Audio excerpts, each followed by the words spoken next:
feedback. So, hey everyone, this is Ian Miller, and please welcome my guest, DM Ray, here on Triple Threat Comics YouTube channel live. Ray, it's great to have you here. thank you.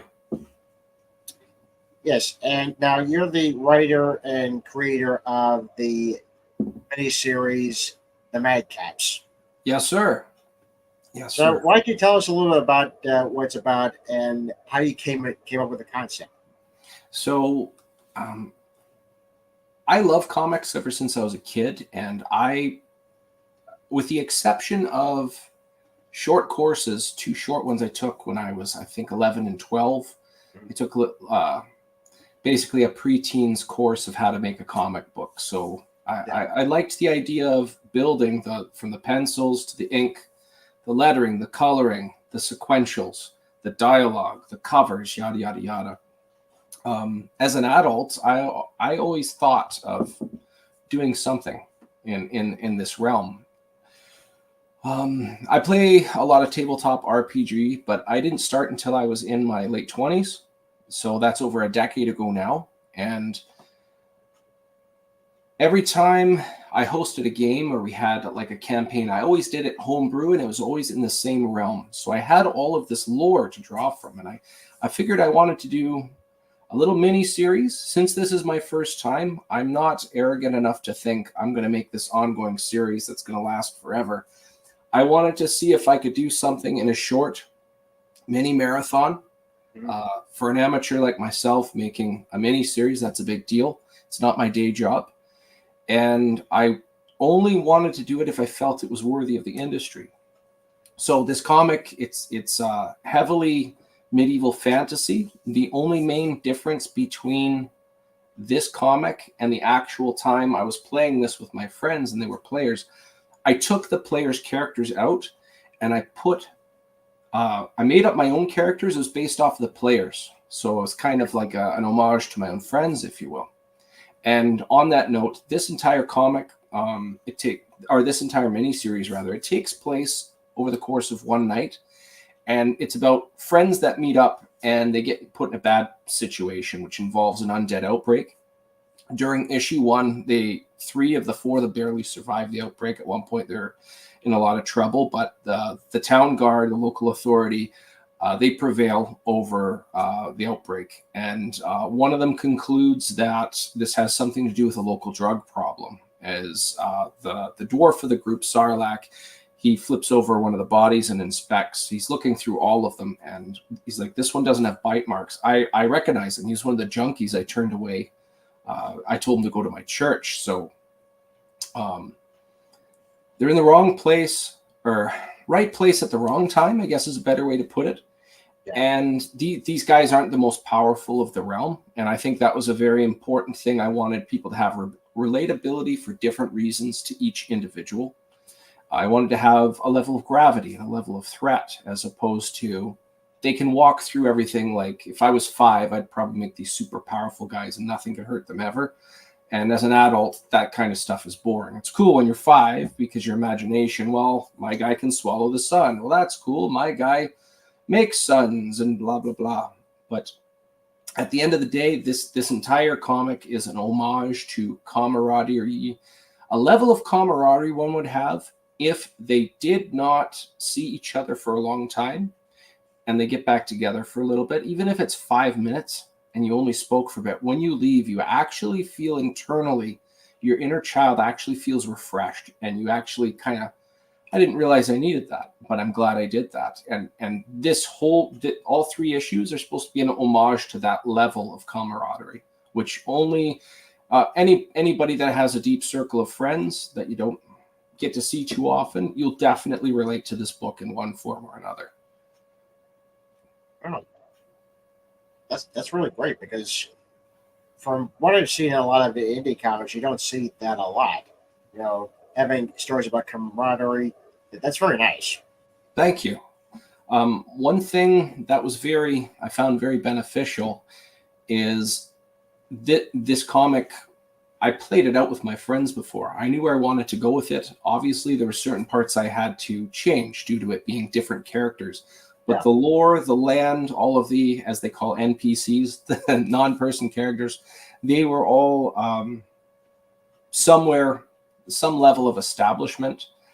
Because I based these characters off of actual individuals, writing the story, it didn't just melt together, but at the same time, there were big portions that did write itself, because I would just say this person would obviously react in this way, especially if this person was around. And it was really nice to lay out that thought experiment, and it just became this comic which I felt was worthy of the market, regardless of whether it's the best or the worst. Well, let's face it, a lot of fantasy, comics do very well because people love fantasy. Very true. Where it's obviously Dungeons and Dragons, themed, or yes, sir. Dragons vibe. So yeah, this is definitely the ideal market for it. Yes, sir. I really like the idea of collective minds playing out a story. Yeah. The only other person I know that's based it specifically off of tabletop RPG experience is Chris Solov. Mm-hmm. You can look up his comic. I believe he just finished issue 6 of Crit. And if you play D&D, you critical miss or critical fail. Crit also in his comic stands for constantly running into trouble.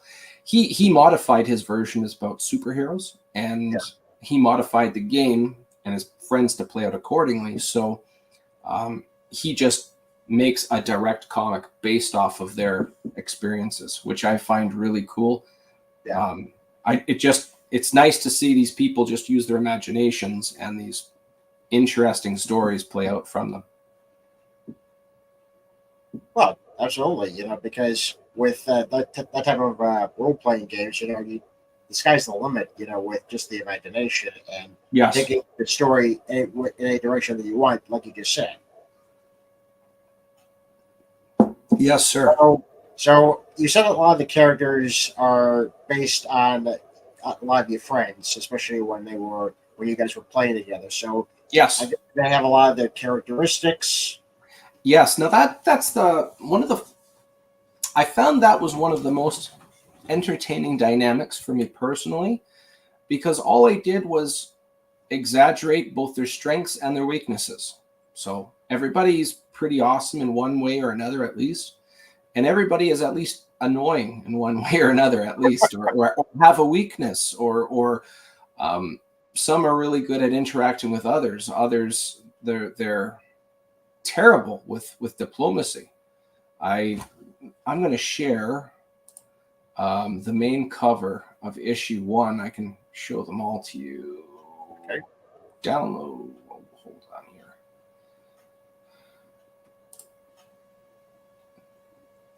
Talking about Dungeon Master, it's quite evident I didn't walk into this one prepared. There we are. Why am I drawing a blank? There it is. And there it is. And there it is. Share screen.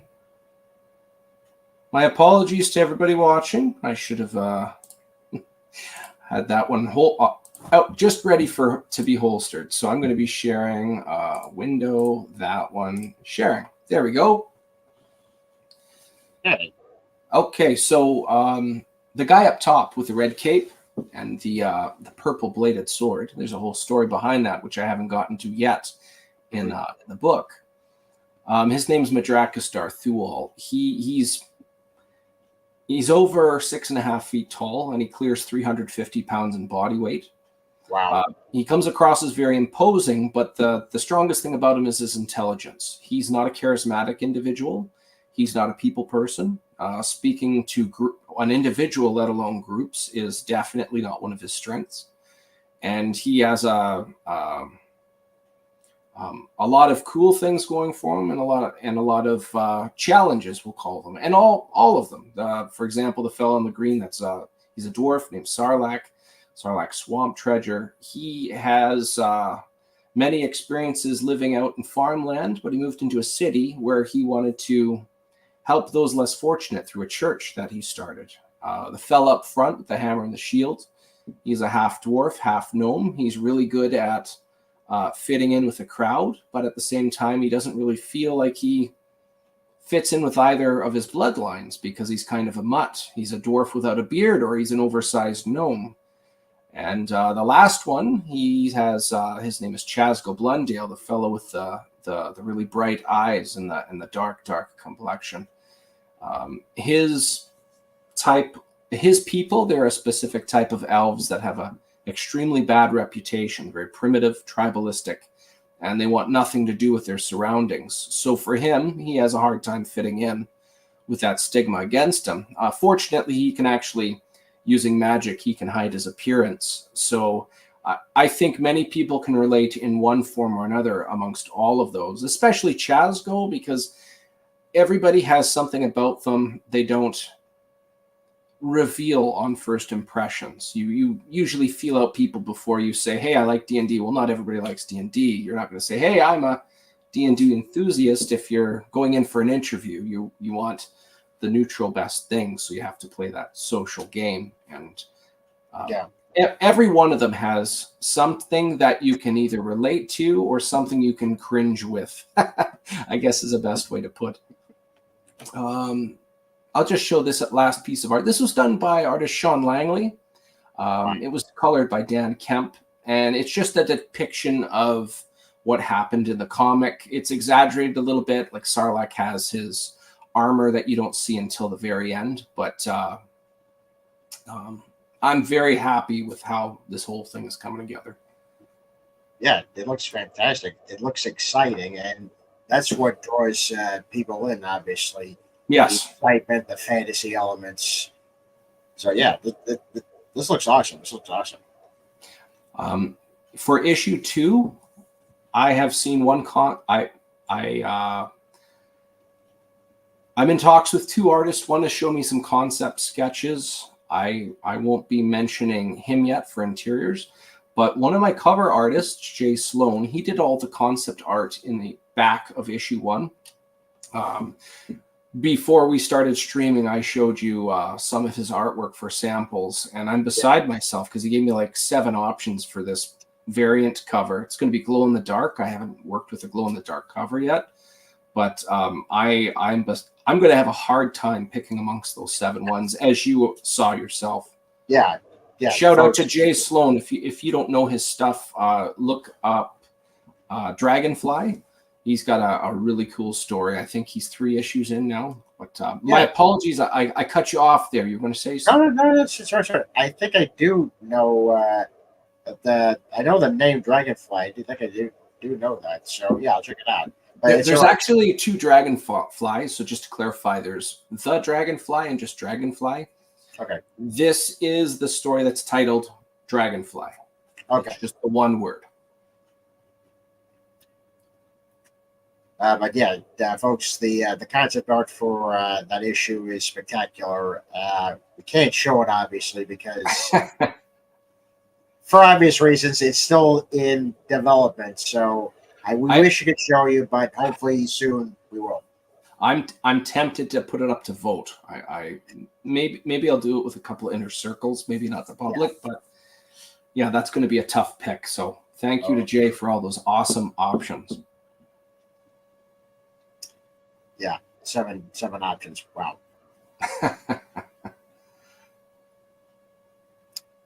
Okay. Since I have the first Kickstarter campaign that you guys did, obviously it's ended very successful. By the way, right on. Thank you. Here were some of the covers. Wow, stunning artwork. Thank you. That one there, that's done by Javier Salteras. He did the first year of Volume 2 of Ghost Rider when Dan Ketch became the writer. Wow. And that's also colored by Dan Kemp, who's colored over 100 issues of Spawn, basically 50 to 150. He colored the covers, the interiors, all of it. That one right there, there's Madrakus. The one above was the dwarf Sarlacc, but that one there, Madrakus, that's painted by John Zalesnik, who he's been around forever. He's done metal covers. He's also done a lot of Magic the Gathering and Warhammer, but a really cool one that people really appreciate is he actually drew the cover art to Shinobi for the NES back in the 80s. That's the same talent there you're looking at. That's incredible. Yeah. And issue 1 is going to be available on the second launch, when we launch issue 2, you will be able to get a back copy of issue 1. That will be an option in the add-ons. That's Dunanini. That's the half gnome, half dwarf. That's digitally painted by Jenna Stark in New York. I like the expression on his face because if you look closely, like he doesn't know how he does it, but he can actually manipulate steel alloys and anything with like a crystalline structure, gems, glass. So he's actually rigged that telescope to actually blast raw arcana out of it. And Wow. This is supposed to depict the first time he successfully used it. So in the foreground there is what's left of a tree, and the expression on his face is supposed to be like, I'm still alive, and it actually works. This is great. Yeah, it's like that mad scientist moment. You were like, oh my God, it works. And he's shorter than 4 feet. So imagine a little guy going up to a tree and just bam, splinters, you know? Oh man. That's a hell of a weapon. Yeah. And then the one of Chazgo, as you can see here, he's that's the one who hides his appearance. So that was done by Erica Hollis, and I wanted the depiction that he was putting on his disguise as he entered a lit room. So she did a bit of a play on shadow, where it's almost like the light is showing his disguise, where anything not in the light is showing his actual look, which is really It's cool. very clever. Yeah, I was really happy with how that turned out. Yeah. I can see why, because, you know, it gives you a little detail of who he is really. Especially Yes, in the sure. shadow. Also, a cool little tidbit, that chess piece on his necklace, that's actually where he is able to tap into where he draws his magic from. So without that, he can't cast anything. I'm sensing an ounce of foreshadowing there, but like I said, I'm not going to say what. Well, you know what? Because issue 1 is already out, I can tell. Before I had to be really vague, and that was like a challenge. But now that it's out to the public, one of the coolest things about Chazgo is you talked about that foreshadowing. Mm-hmm. The entire narration is actually him writing a letter to a being known as Annette. And if you go to the concept art at the back of the issue, it talks a little bit about Annette, and she does have a play in why he has these magical abilities. Oh my. And here are some of the interiors. And this was done by Evan Quiring. The interiors colored by Dan Kemp. Dan Kemp is great. Yeah. Evan Quiring, he's a local Winnipegger like myself up in Canada. He has his own book. Shout out to Evan Quiring doing Murder City Devil and Lucha Mysteries. And yeah, you go and check him out. Cyclone Studios. My apologies, Cyclone Comics. He did great work. I'm really happy with what he did. Yeah, it's spectacular. And also, of course, Micah Myers. Even on this page alone specifically, Micah Myers is a professional letterer. If you ever look him up on social media, a lot of pictures, he'll put his knuckles together like this, and right across his knuckles it says letterer. Like he's that passionate about his craft. He's been doing it for, I believe, over 15 years now. He's the same age as me. He's 40, but apparently, like, he's a very responsible guy. He's got a wife and kids for, like, they've been married for 20 years, like half of his life. And he really likes this craft. And one thing I want to point out, I'm not a professional letterer, but if you look at the bottom 3 panels between the town guard, there's Dunanini, the little guy talking, and then Big Madrakis, I would have never thought to have all of the speech at the same height across. But as soon as I see it, it's obvious he did it with deliberation, and it's something I heavily appreciate. Yeah, because it makes you want to make, you know, the message is we want to make sure that everyone's on the same level despite the height difference. Yeah, and I mean, if you didn't do that, and the middle one you actually put it lower, your eye would actually be doing this as you go through the panels. I assume that Yeah. would be a bad thing, but you can tell he's played this game before. We'll put it that way. Yes, exactly. Oh, but this is spectacular pages. I like the contrast between Dunnan, who isn't even 4 feet, and then Madrakis, who is over 6.5. You can see their height difference there. One thing I really wanted to do with Madrakis is I wanted him to look imposing. Like that armor, he doesn't know much about his lineage. He was actually hatched by humans when he was an egg. And anything he can glean from his lineage, he doesn't know too much.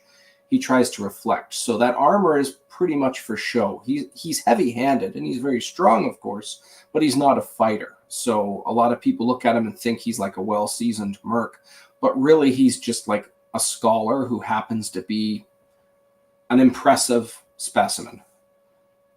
Yeah. I would say so. That's page 6, and we just wanted to show a little bit of the action happening. You can see the outbreak just starting. That's actually all 4 of them just getting back together. In the previous pages, you see Dunnan go one way and Madrakis go another. They meet up with Sarlacc and Chazgo. That's just them just starting to talk, and then that outbreak starts, and it just interrupts their what's the word? It interrupts them reuniting. Like it's just cut short, I guess is the best way to put it. Then, of course, there's more of the action scenes. Yeah, that's going on. Madrakis, he actually hails from a creature known as the Great Stormworm. It's like a kaiju-esque sized electric eel is the best way to explain it. So one of the things he's actually inherited through his lineage and that giant monster is he can vomit lightning out of his gizzard. So much like a skunk with its defense mechanism or a cobra with its poisonous fangs, it's a reserve. He can't just do it all the time. Yeah. So in that case, you can see him just blasting. You see Dunnan kind of ducking, flinching at what's going on. Another cool thing at that page, again, I get to actually talk about this comic a bit more now that it's released. In those top 2 panels, right after that outbreak happens, Chazgo says right away, because he's a representative of a noble in that city, the city Ivywood. He says, I can't be caught fighting. Like I'm not a fighter. I can like do some cool stuff with magic, but nobody knows that my human alias can do that. And so you can see Sarlacc, he's pointing at me, he says, just get reinforcements. And the next panel there in the top right, you see Chazgo running the other way while everybody else tries to go help the local guards with the problem. Yeah. I really liked, again, some of these things, it had a real natural feel and progression to it. It was very satisfying to complete the thoughts. Of course, this would happen. Of course, this would happen. I just really enjoyed that for what it is. Oh, yeah. That's spectacular. And obviously, you had some of the rewards here. Yep, we had laser engraved panel. We had a shout out to Warwick Doolin. He did some 3D modeling for me, including a D20 and a model of, or rather a miniature of each character, as you can see there briefly. If you go to the top, you can see I've got a trailer there. Go down one more. There you go. Play that. That's a good one. Yeah, for some reason, it's not letting me play it, though, for some reason. If you would like, I'll try and play it from here. Okay, sure. Let's see if I can get this going here.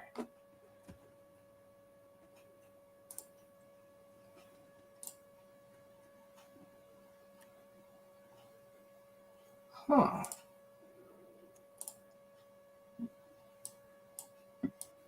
Interesting. Okay, well, the joke's on them because I have a hard copy of it on my hard drive here.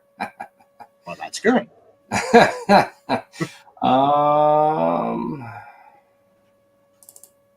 Let's see here.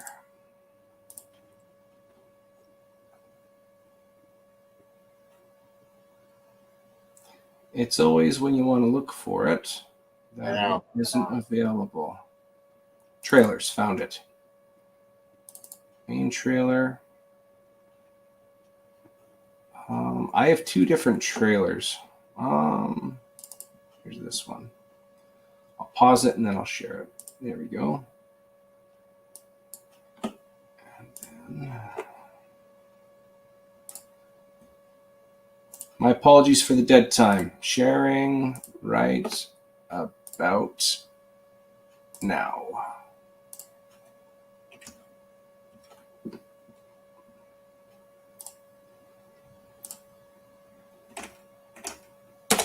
There we go.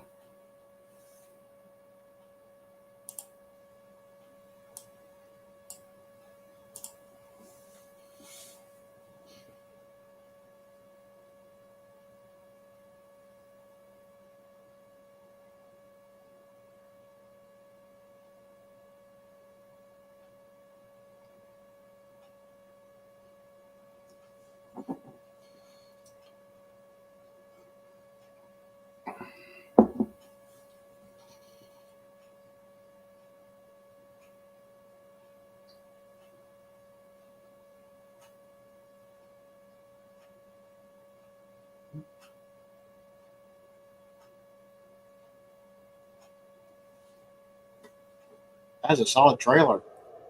Shout out to Brooke Eiler. She plays with RPG All Stars. She did the voice for that narration. And also shout out to GM McLeods, who runs our RPG All Stars. Before I launched this first issue, GM McLeods and Michael Towson, they're both pros with Dungeons and Dragons. They're dungeon masters themselves. They played in a game I hosted. I mentioned Chris Solov. He played, and another comic creator, Chance Edgarly.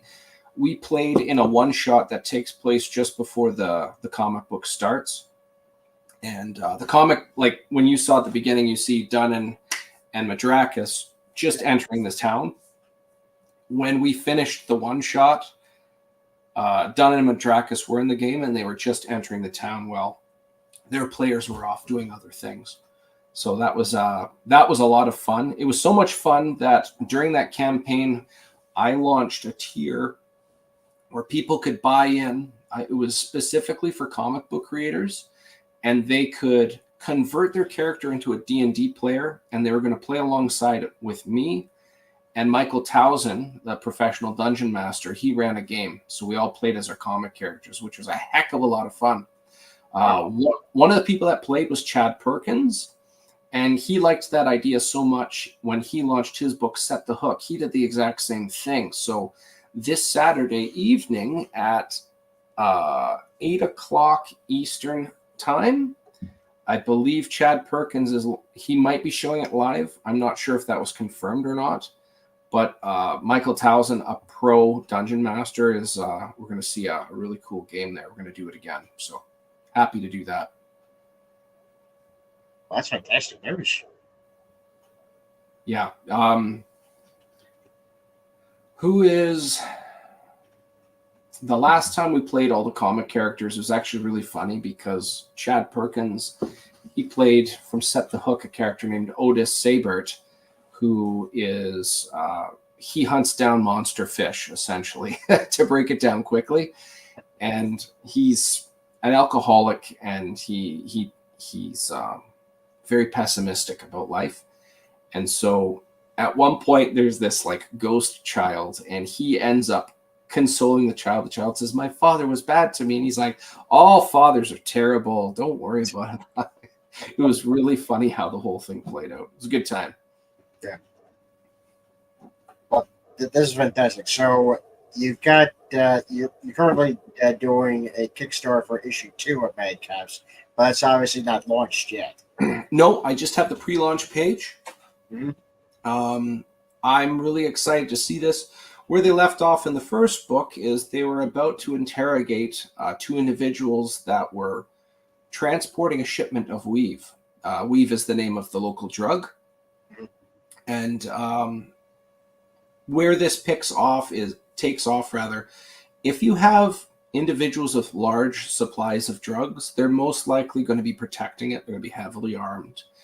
And if you're going from a peddler to somebody who's distributing, if you start climbing these ladders, you're going to get yourself in a lot of trouble. Yeah. And at one point in issue 2, one of the individuals just, I'll paraphrase, just says, are we biting off more than we can chew here? Like, when should we quit when we're ahead, kind of thing. So they actually have a lot of thought into what their actions are going to be when they start realizing what exactly they're getting themselves into. Oh boy, it's getting tense. It's getting tense. Something like that, yeah. Well, yeah, but what I think is great about the whole idea of doing at least 3 issues, it's like you're seeing 3 acts. You got exactly the first issue where it's you see the universe exciting. The second act is dark because the stakes have never been higher. Then the third act, obviously, the third issue is resolution. Yes. One thing that is definitely, and I like the way you put it, each issue is an act. I treated it exactly like that. Although this is the middle issue, a lot of people don't like the middle of trilogy movies, but if done right, they're really good. Yeah. The Two Towers is a great example of that. That one you can watch by itself. It's very enjoyable. Another good example from the original Sam Raimi trilogy of Spider-Man 2. Great by itself, or great knowing what's going beforehand. I think we've lived long enough to embrace the flaws of Spider-Man 3. I'm not saying whether or not it's great, but when you look at the comics, that entire movie series as a whole, you can see it for what it is. There's places where it's not perfect, but there's some moments of brilliance in it as well. But going back to what I was saying prior, that middle movie, you can watch it by itself. If Spider-Man, the first one, never existed and that movie by itself was dropped in, I would enjoy it. I would actually have a lot of questions of Norman Osborn died rather. There's been some flashbacks. Harry Osborn is like grilling Peter to find Spider-Man. There's all these great pieces of story that play out later. And there's a lot of moving pieces, but at the same time, I don't feel overwhelmed like Spider-Man 3, where there's so much going on. That was mostly studio interference. So that was absolutely. I mean, for to create and kill off Venom within 20 minutes, obviously that was studio. We just need Venom in there. Hindsight, in my opinion, if they wanted to guarantee a Spider-Man 4 back in the day, regardless of the rumors and everything that's allegedly confirmed for Spider-Man 4 now, if there was the equivalent of what Marvel does all the time now, this post-credit scene, let me put it this way. In Spider-Man 2, when Harry gets angry at that mirror with Norman and chucks that knife and there's that big reveal, they should have done that in Spider-Man 3 with the symbiote landing on Eddie Brock. That would have guaranteed your Spider-Man 4. But that's just my opinion. I've always thought that instead of just trying to force the story.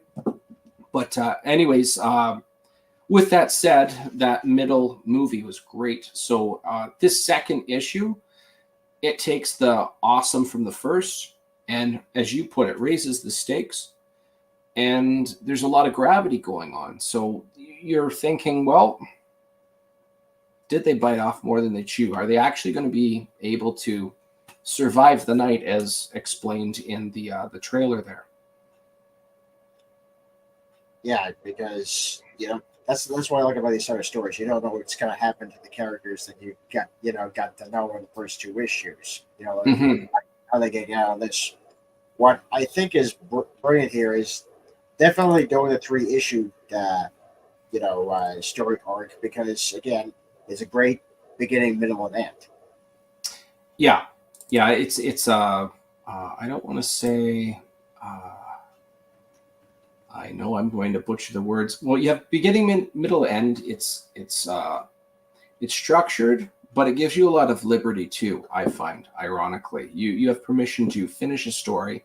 You have permission to not finish a story yet because you want to do a second issue. There's a lot of liberties I find in doing a 3-act format.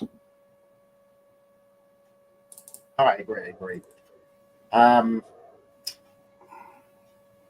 think the other question I have for you is that, down the line, I know you just said there's going to be 3 issues, but I think down the line, do you think you might do a sequel?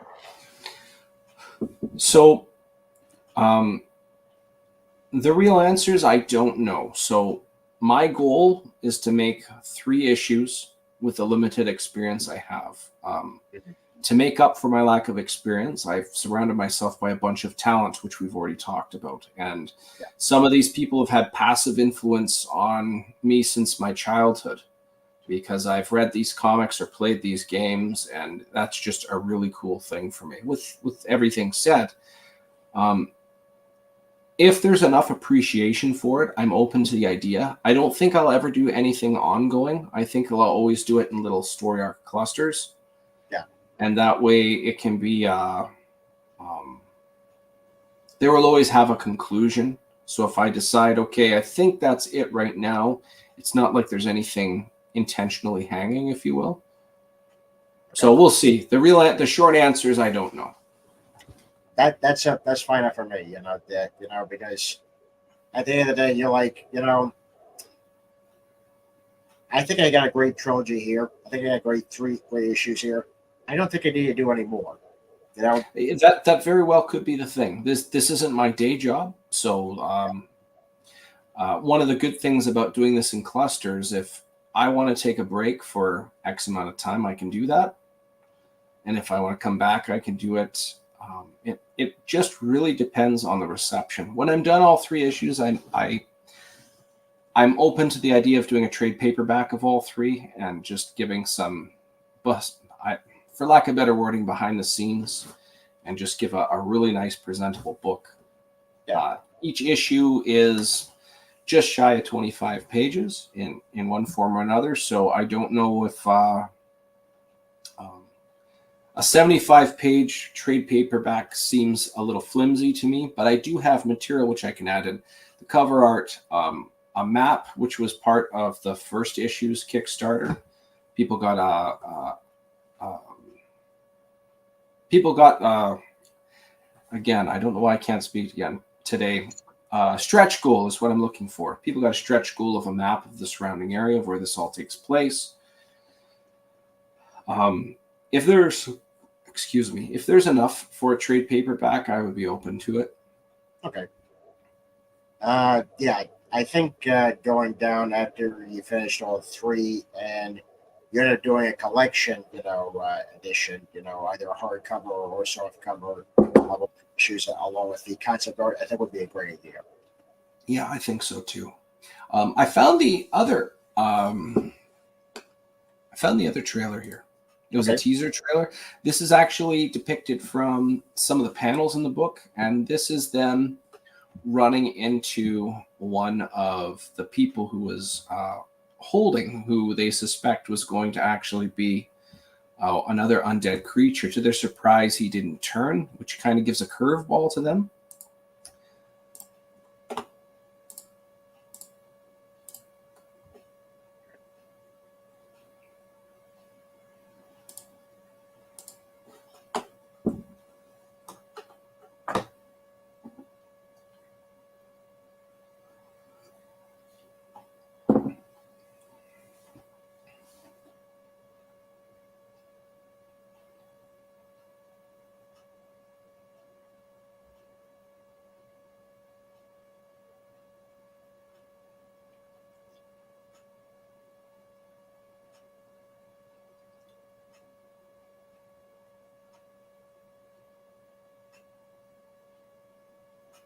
Wow.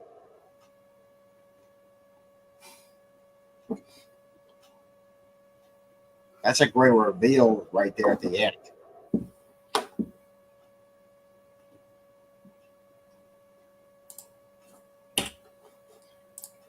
There we go. It was a little loud in my earphones there. Oh. I haven't seen that one in a while. It gave me a chuckle because that's the first, aside from the cover art, that's the first time you see Chazgo's actual face.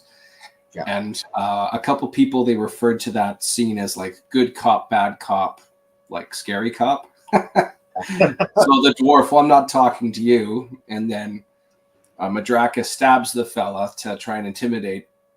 Earlier in those pages, you actually see Madrakas and Chazgo gesturing to each other as if they've done this before. So Madrakas goes to injure him. Chazgo heals him. It's like, oh, okay, that's the good cop. Actually, he's the worst possible of the three cops. Okay, let's go back to the first cop. I'll talk, get me away from, again, with Chazgo, his people are vilified. Children make scary stories about his kind. So just to show his face was enough to get the guy to start spilling the beans. Well, yeah, and what it also seems to me is, especially from that scene there, it also adds a lot of humor in there. Yes. Somebody brought to mind, and I didn't consider this. I haven't seen too many episodes of Futurama, but I did see this episode when he brought it up. I did remember Bender and somebody else were cryogenically unfreezing people from like 100 years ago. And oh my God. Bender has like a fly mask. He says, "We have enslaved humans." You know the one I'm talking about? Yes. And he's like, "I'm just kidding," takes off his mask. He's like, "I'm a man-eating robot." And the guy's having a heart attack. They shove him back into the cryogenic freezer. I had a good laugh when they brought that up because there's definitely similarities there. That just makes me chuckle.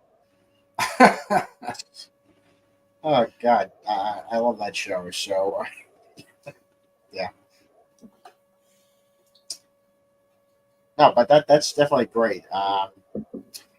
Now I know this is the pre-launch for issue 2. When does it launch though? It's going to be launching in the new year. I'm not giving a specific date yet because there's still some things to hammer down. With that said, signing up on the pre-launch, or following, I should say, that will let you know right away, regardless of what you're following or what you've seen. That is the front lines of notification, because as soon as that baby launches, you're notified immediately. Well, I gotta tell you, this is very exciting. I'm very excited for you, and thank you. Hopefully, issue 2 will have bigger numbers than issue 1. One can hope. Well, we'll see where no pun intended, but we'll see where the dice roll. Exactly. No pun intended. And speaking of dice, you could probably get that maybe the next one. Potentially. We're going to see. I've got some ideas for some add-ons, but we're gonna start leaking some features, some of the artwork, and showing some other things. Maybe we'll dive a little bit into what you can expect in the story of issue 2. Even though you have a rough idea where it's going, we might start showing some hard pieces of story. So, okay. This is going to be a lot of fun. Yeah. I definitely can't wait to see the progress of this. And I definitely hope you come back to talk about issue 2. Sure, absolutely. I would love to do that. Yeah.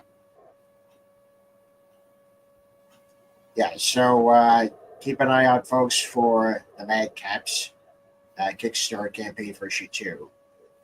Yes, sir. And if anybody's looking to follow me on any type of social media, on Facebook, I'm DM Ray, DM short for Dungeon Master. You can find on Facebook my Facebook page for the MadCaps, and you can also find me on Twitter, or Twixter, as I like to call it nowadays, and also Instagram. Look up Raymond the DM, and you'll be able to find some cool things on there here and there. I'm looking to pick up my socials on Instagram and Twitter a bit more. They're a little light, but now's the time, I think. I've been doing a couple little things for the first issue. I can expand my horizons accordingly. I think so. That's always a tough thing to do, is to, promote the book and market it. It's always tough, especially on social media. Yes, sir. It takes time and it takes a lot of patience. Yeah. One of the toughest things for me, and I'm sure many people in the craft can agree, I have this thing I want to show it off, but I can't. If I want the best results and to guarantee it's successful so the actual people that want to read it get it. I have to time it just to keep the momentum in the right pace for the sake of everybody, myself and the people reading accordingly. So Yeah. it's sometimes almost torture. The first book, it actually took me 2 years because I took my time with it and I wanted specific talent. This one isn't going to take nearly as long, but that first one, 2 years of saying next to nothing and then start. And I mean, it's the first issue, so I can't reference the previous ones. I had to just kind of, well, it's sort of about this stuff, and you'll see there's some cool things. But now I can actually say these guys they're going to get in trouble, and trouble's going to throw down like Greeks holding dishes. Like, it's going to get real serious real quick. That's a great analogy. That's a great analogy. But yeah, it's I gonna be good. can't wait. I can't wait. Well, Ray, thank you very much for coming on the show. Right on. This was a great time. I look forward to doing this again. And, Absolutely. yeah, absolutely. If issue 2 comes on, just contact me and then we'll promote it. Life is good. Well, thank you very much. I really appreciated this. Oh, thank you. And of course, cheers. Cheers. Well, folks, I think that's going to be it for us tonight. I'm Ian Miller, and this has been Triple Threat Comics YouTube channel. Have yourself a good night, folks.